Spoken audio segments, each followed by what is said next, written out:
What is going on, guys, and welcome back to the channel. Now, you may have seen in a previous episode, we did the rear lift on the third Gen Tacoma, and today we'll be working on the front side. The front lift we'll be using is the Eibach Stage 1, which consists of coils and shock assemblies with 3 levels of adjustment. So without further ado, let's go ahead, remove the factory suspension, and give the third Gen Tacoma a little extra height. Okay, now that we've got the wheel and tire off, and the truck supported by jack stands on both sides, we're gonna have to loosen up some bolts here. So on the lower control arm, we need to go ahead and loosen this up, but go ahead and mark your alignment specs right here. And same thing on the front bolt on the lower control arm, but we need to go ahead and remove this skid plate as well in order to get access to this bolt. And the tie rod, you need to go ahead and take this bolt off, take the tie rod, let it hang loose. There's 2 bolts here on the underside for the ball joint. So this bolt right here and this bolt right here. And then for the bottom strut, go ahead and loosen this bolt and loosen these 3 on the top right there. We can go ahead and loosen this top bolt right here. So let's go ahead and loosen up some bolts, remove some items, and then we'll go ahead and support this assembly of the floor jack.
Alright guys, it was a little nerve-wracking doing this for my first time, compressing this strut assembly, undoing the top head nuts, and then slowly lowering it down with the jack. It was perfectly safe from what people online said. For some precautionary measures, I went ahead and called some local repair shops, wanted to get some quotes on what it would cost to replace the top hats on my new strut and spring assemblies, and I got prices everywhere from $110 each to $175, 1.5 hours labor, whatever it is. So after making phone calls and seeing that the prices were $105, $110 each, or $175, hour and a half labor, whatever it was, it just wasn't worth it. So I followed these directions to a T and worked out perfectly. Okay, preparation before the new spring and strut goes in place. I got the top hat bolted in, and I've got the taco lean spacer in there right above the top. So everything's bolted up with the 14 millimeters tightened up. And here's our Eibach strut and spring assembly. Now, as you can see, you got the perch right here.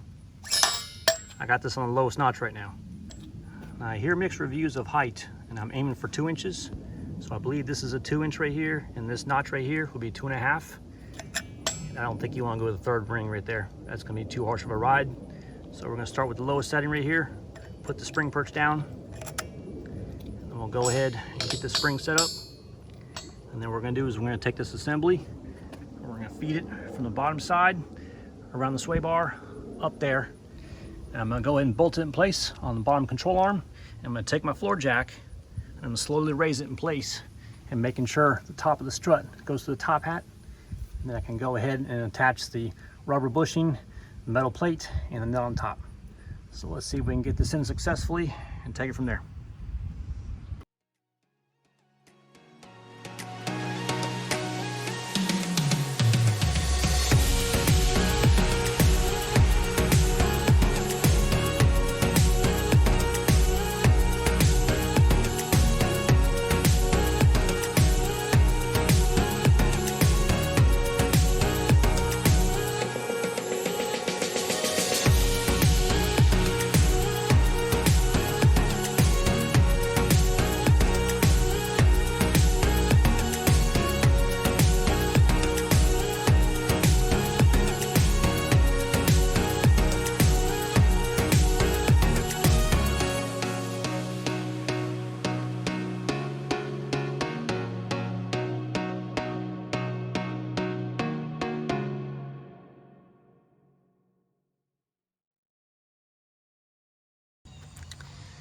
Okay, moving on the passenger side. Driver's side is now done, except for the torque specs. I'll torque those after the fact.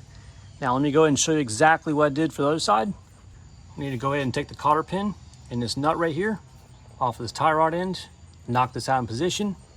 This is the tool that I use in order to knock it out. If you don't have this tool, they recommend taking a hammer and striking it right here, and it should come right out. But this tool simplifies the process. You basically kind of wedge this underneath the metal, under the U shape, and this pin right here pushes straight down onto this right here and forces it out. You just use your impact to turn this and tighten it up. Very nice tool to have.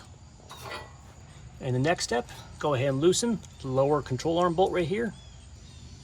Go ahead and loosen the rear lower control arm bolt. Go ahead and remove the sway bar link from the knuckle itself. And then you can loosen the 3 14mm nuts on the top right here, holding the top hat in position. Do not loosen this just yet. And then we can go ahead and just loosen this right here, make it snug. Don't take this off yet. And then you want to take your floor jack, support your lower control arm right here, and go ahead and take this bolt off right here for the ball joint. There's also one in the back, and here's the one that's on the back side right here. So take those two out, and this lower control arm right here should be free from the knuckle assembly. Make sure you have the floor jack positioned here. In the last step of this process, once you have your floor jack in position on the lower control arm, you want to jack it from about this point right here. You want to raise and compress the shock and strut assembly upwards. And then once this thing is compressed, basically the truck will be raised a little bit off the jack stand. That's totally normal. And then you can go ahead, take some vice grips, clamp on the top part right here, and then go ahead and take a wrench and you can start undoing this bolt. But make sure that this shock and strut is fully compressed as much as you can with your floor jack below right here on the lower control arm. Once this nut is removed, go ahead and take your floor jack, lower down the lower control arm very slowly, and the shock and strut assembly should come right down. All right, so let's go ahead and take care of this.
All right, everything's successful. Removing the shock and strut assembly on the passenger side.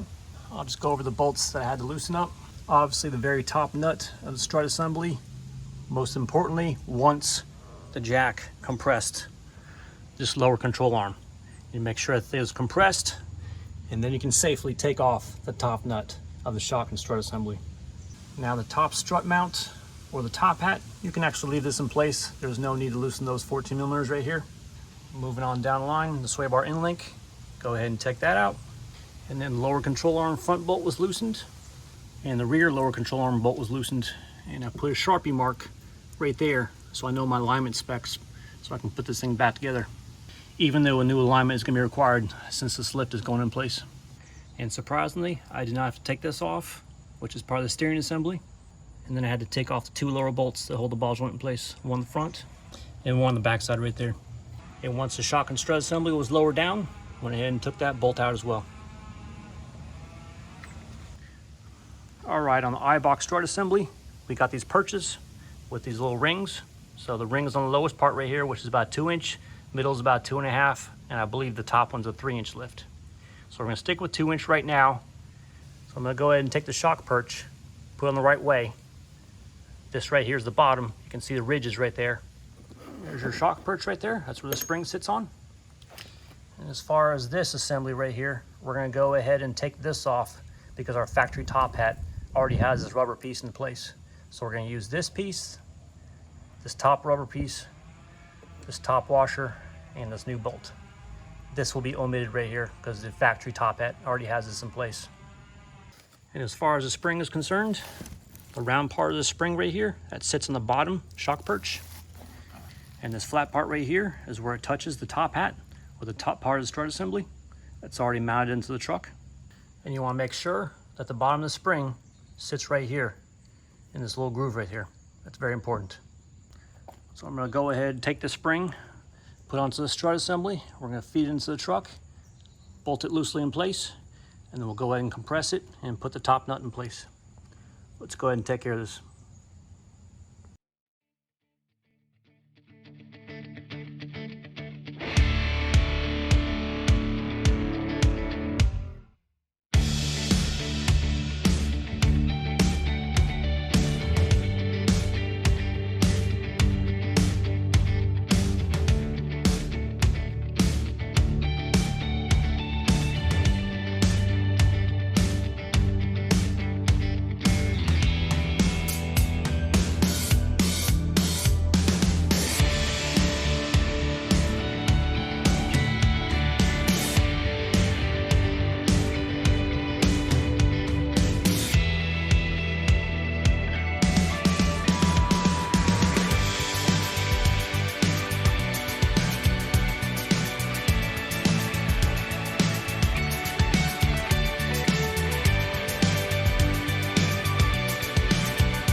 All right, now one thing to note about the Eibach Stage 1 lift is with using the lowest perch setting, it only gave me about 1.5 inch lift, which didn't quite look right with the Icon RXT rear leaf packs, in which those raised up the rear end by 2 3/8 inches. So the next day, I took that front end all apart and set the shock on the second perch setting, which then netted me about a 2 inch total front lift. The rider was slightly firmer than the lowest perch setting, but still, the truck rides overall smoother compared to lifting blocks. Anyways, the next step of the process is to get the larger wheels and tires mounted on the 3rd Gen Tacoma, in which we'll go over the specs and any fitment issues we run into. And if you guys like this video, please give me a thumbs up. Thanks for watching and have a fantastic day.